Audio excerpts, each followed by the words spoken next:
Alors en quelques mots, la conservatrice, ça consiste à ne pas détruire le nez existant, mais à conserver l'architecture de base comme une maison en fait que vous conservez et que vous allez simplement diminuer les piliers par le bas et redescendre la hauteur de la maison. En fait, c'est ça la conservation du nez. On conserve le dos du nez, on l'impacte. Après, il y a d'autres petites manœuvres qui se surajoutent, c'est-à-dire que par exemple sur les cartilages, au lieu de faire des grandes résections comme on faisait à l'époque, on va faire des sculptures avec des petits fils. Par exemple, si on a des endroits un petit peu épais, on va les poncer avec des moteurs à ultrasons de type piézodome. Donc tout ça, c'est des petits aménagements.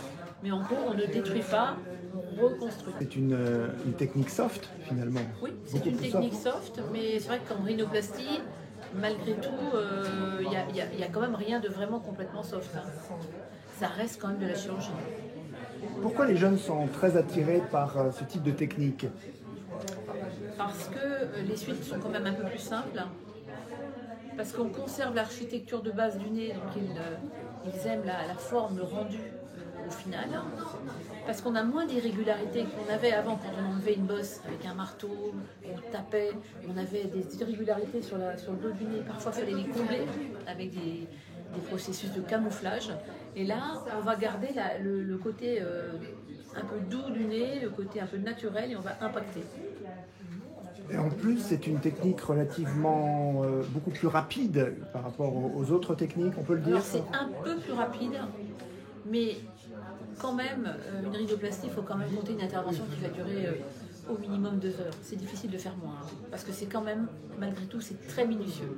Pour en revenir à cette tendance où vous voyez dans vos cabinets, finalement, de plus en plus de jeunes, est-ce que c'est la mode des selfies qui les pousse à venir vous voir?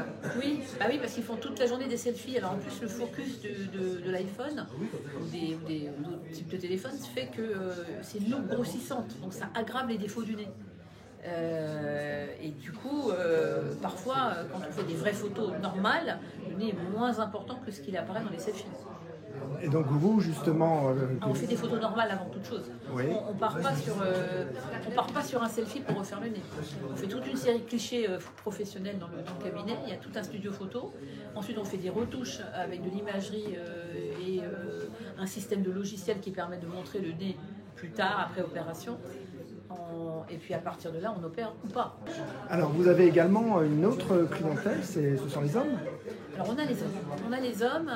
Les hommes, oui, parce qu'on a de plus en plus d'hommes pour la rhinoplastie. Parce que ça donne un côté parfois un peu sévère. Parfois la pointe elle tombe. Parfois ils ont une très grosse bosse. Après il y a tous ceux qui ont fait du sport violent, de la boxe, du MMA et qui se sont cassés le nez. Donc ça c'est une autre clientèle. Mais sinon, on a aussi tous les hommes qui ont envie d'avoir un nez un peu plus agréable à regarder. Est-ce qu'on peut dire que les hommes sont de plus en plus décomplexés vis-à-vis de la médecine esthétique, vis-à-vis de ce type d'intervention? Oui, ils prennent leurs décisions d'ailleurs souvent plus rapidement que les femmes. Souvent, les femmes ont besoin d'énormément réfléchir, de voir plusieurs chirurgiens. Les hommes, en général, ils viennent vous voir, ils ont la décision qui est déjà pratiquement prise dans leur tête et ils vont se faire opérer 2 mois plus tard sans trop y penser. Quoi. Enfin, c'est comme un projet, comme un autre. Alors on a compris que les résultats, il fallait attendre quand même plusieurs semaines avant d'avoir les résultats. Est-ce qu'ils sont définitifs? Alors déjà, c'est presque plus que plusieurs semaines, ça peut être plusieurs mois pour avoir un définitif, voire 1 à 2 ans. Et ensuite, le nez, il évolue toute la vie. Donc, vous faites une rhinoplastie à 20 ans, il va encore se modifier à 40, à 50 ans. Un petit peu, hein.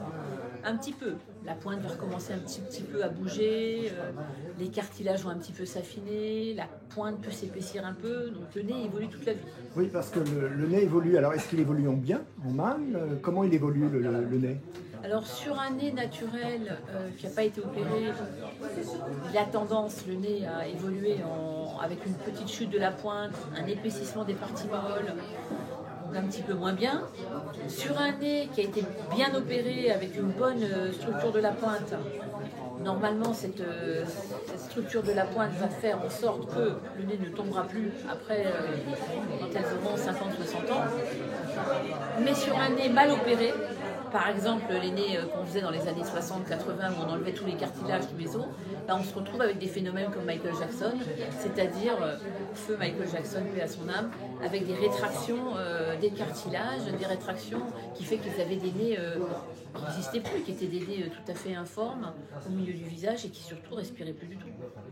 Alors, vous venez de l'évoquer, il y a des contre-indications quand même à une rhinoplastie conservatrice. Alors les préservatifs, il y a des contre-indications, bien sûr, les rhinoplasties secondaires, on ne peut pas tellement préserver quelque chose qui a déjà été travaillé. Il y a les rhinoplasties traumatiques, de façon, les gens qui ont vraiment le nez dans tous les sens parce qu'ils ont pris des coups, parce qu'ils ont été à la boxe, parce qu'ils ont eu des accidents de voiture. Il y a les rhinoplasties ethniques, par exemple les patientes de couleur avec des nez un petit peu épatés, il ne s'agit pas de faire une préservation, il va falloir faire autre chose, de la structure, par exemple. Voilà, et puis certains nez difficiles, ce qu'on disait tout à l'heure, encellés, creux. Ceux-là ne peuvent pas non plus bénéficier puisqu'il faut faire une rhinoplastie d'augmentation.